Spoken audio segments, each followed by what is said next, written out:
सो राम राम दोस्तों, राम राम राम राम भाइयों। स्वागत है आपका फुटबॉल डीएनए में। तो आज मैं क्या करने के लिए यहाँ आया हूँ? ऑब्वियसली बार्सिलोना इंटरैक्ट फ्रैंकफर्ट का प्रिडिक्शन तो बनाने आया नहीं हूँ। कैप्शन आप लोगों ने देख लिया है।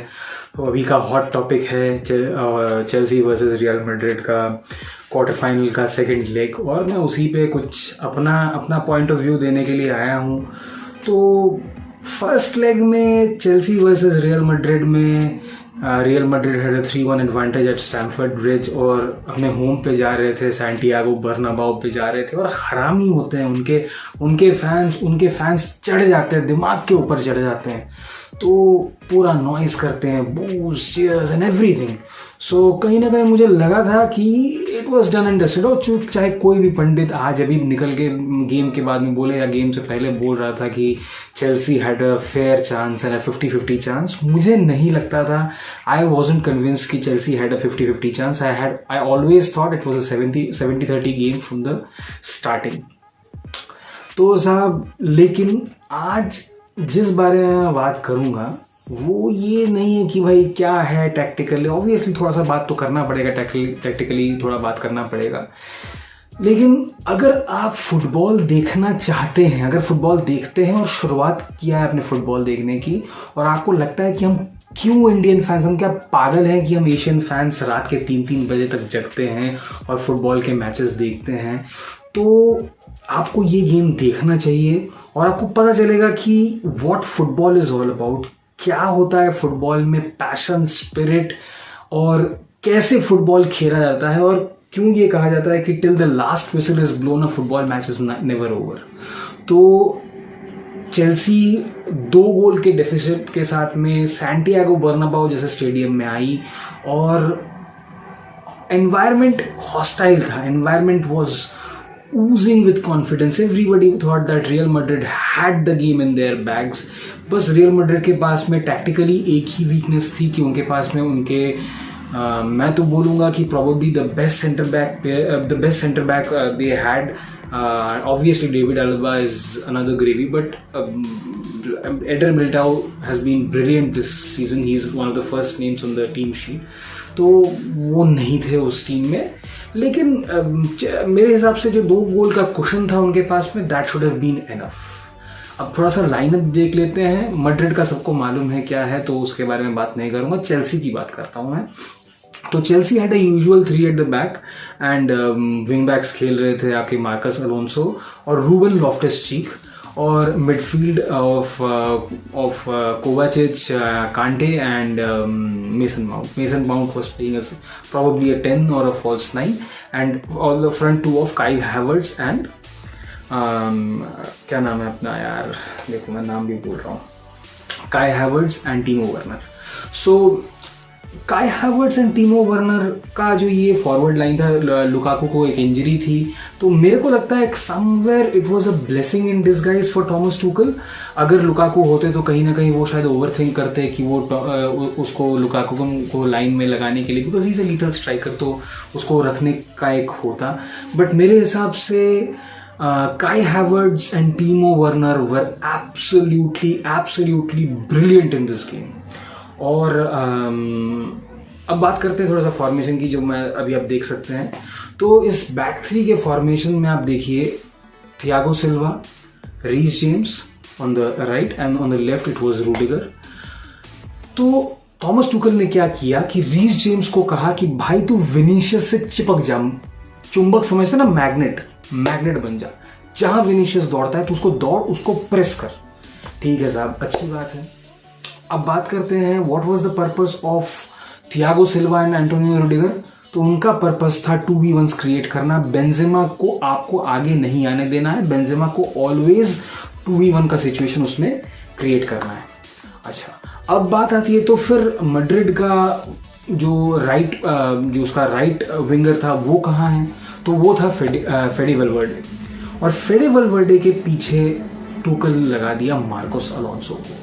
अब हम सबको पता है कि Marcus Alonso is not a very good defensive player, but when he gets going in those forward runs, in those channels, he is a brilliant player, and he was by far the best player of Chelsea in my books.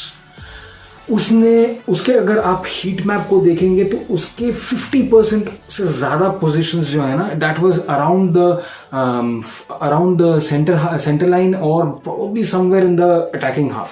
सो ये दिखाता है कि किस तरह से फेडे वैल्वर्डे के threat को nullify किया थॉमस टुकल ने। उसने फेडे वैल्वर्डे जैसे प्लेयर को रिस्ट्रिक्ट कर दिया उसके अपने हाफ में, और ये थॉमस टुकल की सबसे बड़ी विक्ट्री थी। Chelsea was very clear in their approach. जो मैड्रिड ने फर्स्ट हाफ में किया कि एक विंग को ओवरलोड करो, क्रॉस बना के बॉल जो है बेंजेमा को दो और बेंजेमा अपना हेडर स्कोर करेगा या फिर वो गोल स्कोर करेगा, और इसी तरह से चेल्सी के मैक्सिमम गोल्स रियल मैड्रिड के मैक्सिमम गोल्स आ रहे थे। और थॉमस टुकल ने एग्जैक्टली वही सिस्टम रिपीट किया। उसने मार्कस अलोंसो को वो रन्स दिए। मार्कस अलोंसो उस चैनल से रन कर रहा था और उधर से काई हैवर्ट्ज इधर से ड्रिफ्ट कर रहा था, टीमो वर्नर ड्रिफ्ट कर रहा था, मेसन माउंट उधर से ओवरलोड क्रिएट कर रहा था। और I would name a player Ruben Loftus-Cheek. Ruben Loftus-Cheek को फ्रीडम दी गई कि भाई तुम उस चैनल से रन करो, और रूबन लॉफ्टस-चीक और मेसन माउंट को उधर पे एम्पल ऑफ स्पेस मिल रहा था मिडफील्ड में, और मैड्रिड ने भी उसको फ्री छोड़ रखा था कि भाई रूबन लॉफ्टस-चीक है तो वो क्या कर लेगा। And he was attracting the ball, he was a ball magnet. Ruben Loftus Cheek के पास में इतनी बॉल और इतने बॉल का पोजीशन था उस पर्टिकुलर फर्स्ट हाफ में और सेकेंड हाफ के स्टार्टिंग में। मेरे हिसाब से Thomas Tuchel completely outdid Real Madrid in the first 70 minutes of the game. अब बहुत लोग बोलेंगे कि साहब कुछ ऐसे बोल रहे थे कि नहीं साहब वो कार्लो एंचेलोटी का प्लान ही यही था। देखिए, प्लान ऐसा नहीं हो सकता कि यार हम लोग हमारे पास में 2 गोल का एडवांटेज है और हम 3 गोल खा जाएंगे, उसके बाद हम अचानक से जग जाएंगे। मेरे हिसाब से Chelsea outclass real Madrid in the first 70 minutes. But एक चीज जो आप बोलते हैं ना कि मैं एक बारसा फैन हूं, मेरे लिए बात एडमिट करना थोड़ा सा मुश्किल है, बट रियल मैड्रिड के पास में वो एक्सपीरियंस है। पिछले 12 सीजन्स में मतलब वो शायद 8 या 10 बार मेरे हिसाब से चैंपियंस लीग का सेमीफाइनल खेल रहे हैं। they are a team who plays on the clutch moments of the game। उनको पता है कैसे किस टीम को तोड़ना है और उनको बस अपॉर्चुनिटी चाहिए। मेरे हिसाब से 4 उनके पास में और शॉट्स ऑन टारगेट थे, और चेल्सी के पास में मेरे हिसाब से 18 थे। याद नहीं आ रहा मुझे एग्जैक्ट स्टैट, बट स्टैट्स की बात नहीं करते हैं बिकॉज स्टैट्स आर ओवररेटेड। ठीक है, तो मैड्रिड ने ये प्रूव कर दिया। Benzema had just 2 shots on target, 1 was saved by the bar and second was a goal. तो ये दिखाता है कि अगर आप अपने क्वालिटी के बारे में थोड़ा से मतलब if you can convert your chances you can get the results. अब बात करते हैं एक और चीज के बारे में कि अब जो सावर लूजर वाली बात है, कहीं ना कहीं ये सावर लूजर तो नहीं है। मार्कस अलोंसो का गोल मुझे लगा थोड़ा सा हार्श है, but it's in the rule book, so आप कुछ नहीं कर सकते। तो ये अगर ये चूतिया रूल है तो इसको पता नहीं, इसको अगर अमेंड करने की जरूरत है तो करना चाहिए, क्योंकि somewhere Marcus Alonso was not in a position जहां उसके बॉडी में बॉल टच हुई, और कहीं मतलब उसका हाथ कहीं आउट ऑफ पोजीशन नहीं था, and it shouldn't have been the goal shouldn't have been ruled out and it should have been given a goal। तो हाँ, मुझे वो लगा, और कहीं अगर वो गोल हो जाता तो the tie would have been dead. Obviously 2 goal का क्वेश्चन चेल्सी को मिल जाता और स्पिरिट्स टूट जाते। तो कहीं ना कहीं वो गोल जो रूल आउट हुआ और वहां से रियल मैड्रिड को एक इम्पेटस मिला, और कार्लो एंचेलोटी का जो सब्स्टिट्यूशन था उसके बारे में कुछ कहने की जरूरत नहीं है। कामाविंगा was absolutely a Kameng effect. जो पूरी मैड्रिड की जो टीम पूरी डिजरे में नजर आ रही थी, कामाविंगा के आने के बाद में he wasn't even running. Camavinga जैसा player he doesn't even run, वो हल्के हल्के से धीरे धीरे he was moving on the pitch like very slowly, but उसको पता था कि वो उसको किस पोजीशन में एक्यूरेट टाइम पे एक्यूरेट पोजीशंस पे for accurate interceptions and passes he was available. So it was a great substitution. अब मेरे हिसाब से कार्लो एंचेलोटी को ये सोचना पड़ेगा कि कामाविंगा का गेम टाइम थोड़ा सा बढ़ाया जाए, बिकॉज आई बिलीव कि अगर उसको गेम टाइम नहीं मिलेगा तो his quality will drop down. दूसरी बात मैं कहूंगा, भाई मॉड्रिच बूढ़ा क्यों नहीं होता है यार? वो 35 साल का है, ये क्या खाता है भाई यार? वो उसने आउटसाइड ऑफ द बूट से जो असिस्ट दिया रॉड्रिगो के गोल के लिए, ना मेंडी के पास कुछ करने के लिए था, ना रूडिगर के पास करने के लिए कुछ था, ना थियागो सिल्वा के पास था। कांटे को लोग गालियां दे रहे हैं, भाई वो क्या करेगा यार, वो मिडफील्ड संभाल रहा है, वो डिफेंस में आ रहा है। He was a perfect player for the match. Obviously Kante की क्वालिटी बहुत ज़्यादा है, but I believe Kante was decent to good enough in this match. मैं नहीं बोल सकता कि वो खराब था पूरे मैच में। ऑब्वियसली जब वो सेकंड गोल बेंजेमा का गोल पड़ा तो वहां पे आपने 2v1s बनने दिए। Rudiger was the only player और उधर करीम बेंजेमा था और मोर प्रोबेबली और कोई प्लेयर था जो रियल मैड्रिड का बॉक्स में खड़ा था। तो रूडिगर वॉज कंफ्यूज, तो वहाँ कांटे को वहाँ पे इंटरसेप्शन देना चाहिए था जो वो नहीं दे पाया। बट चेल्सी ने अपना दिल जिगर सब कुछ तो रख दिया उस मैच में। आपने रूडिगर को, हाँ रूडिगर की बात, अगर मैं रूडिगर की बात इस गेम में नहीं करूँगा तो ये मेरे हिसाब से this will be injustice to football. Thiago Silva was suppose to be the leader of the back line, लेकिन एंटोनियो रूडिगर जो कर रहा था, अगर बार्सिलोना के बोर्ड मेंबर्स, बार्सिलोना के लोग उसको देख रहे हैं, भाई वो अगर आ जाए तो ले आओ। ही इज अ ब्रिलियंट फुटबॉलर। उसकी जो स्पिरिट है, उसका जो माइंड सेट है, उसकी जो मतलब उसका जो फाइटिंग का जो स्पिरिट है ना, दैट इज बियॉन्ड वर्ड्स। वो मैं देख रहा था, एक शॉट था जिसमें Fede Valverde had crossed him over और वहाँ से उसने एक इंटरसेप्शन लगाया था और लगाने के बाद में वो चिल्ला रहा था, वो पूरी तरह से सबको कम ऑन करके वो बोल रहा था और कहीं मिडफील्ड में ही एक मिसपास की वजह से उन्होंने पोजीशन लूज किया था। तो ये दिखाता है कि उसकी मेंटालिटी क्या है। उसका कॉन्ट्रैक्ट खत्म होने वाला है भाइयों, कॉन्ट्रैक्ट उसका खत्म होने वाला है, फिर भी उसके अंदर वो 100% फाइटिंग स्पिरिट है अपने टीम के लिए। तो this shows his quality, this shows his mindset. और ऐसे प्लेयर्स को फुटबॉल की ज़रूरत है। Football needs these kind of players and football is a brilliant game just because of these kind of players.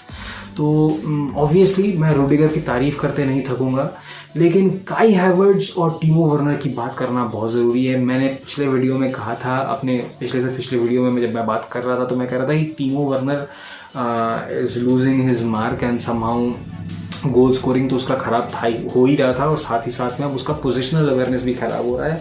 But मेरे चेहरे पे खींच के तमाचा मारा है टीमो वर्नर ने और ऐसे उसके क्रिटिसाइजर्स के मुंह पे खींच के तमाचा मारा है, because he was instrumental in that game. उसने पागलों की तरह खेला है।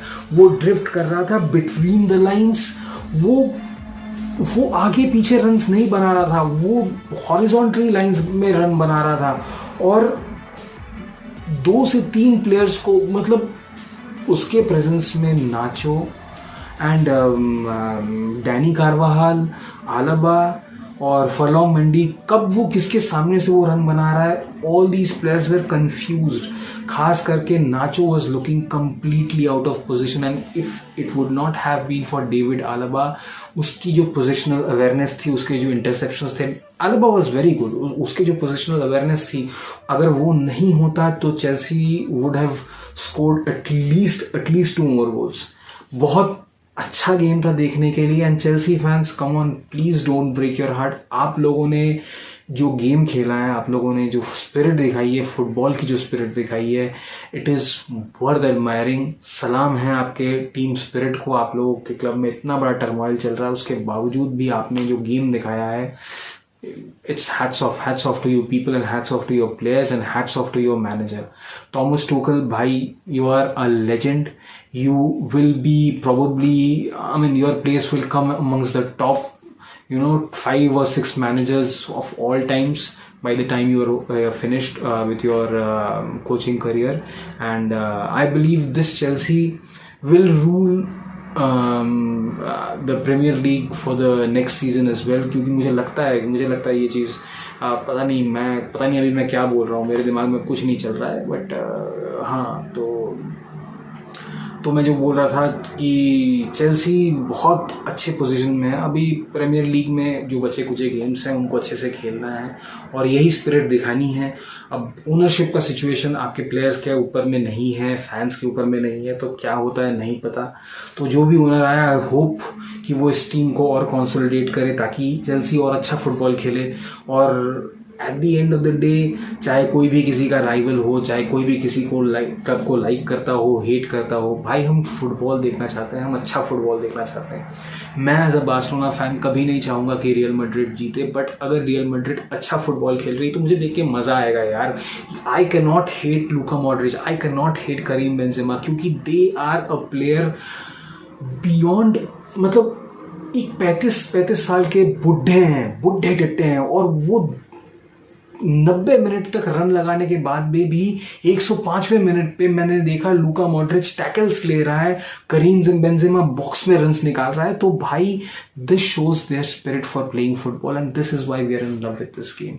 सो अगर ये वीडियो आपको पसंद आई हो तो आई होप आप इसको लाइक करेंगे और मेरे चैनल को थोड़ा शेयर करिए। व्यूज़ आ नहीं रहे हैं तो नहीं आए कोई बात नहीं, अगर आपको अच्छा नहीं लग रहा है तो मत शेयर करिए, बट आई वुड लाइक कि आप लोग जो हैं इसको थोड़ा प्रमोट करें तो मज़ा आता है, बात करने में और लोग इन्वॉल्व होते हैं तो मज़ा आता है। तो please like share and comment on this video अगर आपको ये मेरा अच्छा लगा हो। अगर आप मुझसे डिसएग्री करते हैं तो वो भी मुझे कमेंट सेक्शन में ज़रूर बताएं, और मेरे चैनल को प्लीज़ सब्सक्राइब करें फुटबॉल डीएनए को, और अपने फ्रेंड्स के साथ भी शेयर करें मेरे चैनल को, और उनसे भी कहें कि वो सब्सक्राइब करें। हम अच्छा कंटेंट ला रहे हैं। और भाइयों मैड्रिड वालों, प्लीज़ मैं ये नहीं कह रहा हूँ कि भाई तुम लोग ख़राब थे, you are a clutch team. आप ऐसे टीम हो जो टीम जानती है रिजल्ट्स निकालना और मैनेज करना जानती है, क्योंकि मेरे हिसाब से 10 साल में 12 साल में 10 सेमीफाइनल्स खेलना चैम्पियंस लीग का ये कोई मजाक की बात नहीं है। So you are a big club, you are you are what they say the Kings of Europe. मुझे नहीं पता, मैं ऐसे डायलॉग्स नहीं देना पसंद करता हूँ, लेकिन आप अच्छे हो यार, आप लोगों ने भी अच्छा खेला। और एक गोल से पीछे जाने के बाद में जो आप लोगों ने कमबैक किया, आप लोगों ने एक गोल स्कोर किया, फिर दूसरा गोल स्कोर किया, तो hats off to you people. और ये वार के ऊपर रोना बंद करो, क्योंकि कभी डिसीजंस फेवर में जाती हैं, कभी अगेंस्ट में जाती हैं, होता है, ठीक है, forget about it, just concentrate on the game. Game is played on the football pitch, और इसके बारे में रोना धोना बंद करो। Chelsea deserve to win it, so did Real Madrid, and बस यही कहने के लिए है। सो टेक केयर, और अपना ध्यान रखें, फुटबॉल मैचेस को एंजॉय करें। अभी थोड़ी देर में Manchester city versus Atletico Madrid होने वाला है, और लिवरपूल वर्सेस बेनफिका होने वाला है, तो मैं वो मैच देखूंगा। फिर उसके बाद में पता नहीं मैं उस मैच में क्या दिखेगा। पेप फड़वा है, वो करेगा कुछ ना कुछ हरामी बना करेगा, और डिएगो सिमियोनी हमको मालूम है कि वो साला कितना बड़ा हरामी है, तो वो क्या करने वाला है वो भी देखेंगे। तो अगर अच्छा मैच हुआ तो उसके बारे में भी बात करेंगे। और अपना ध्यान रखिए, take care, stay safe, peace out, and Visca El Barca.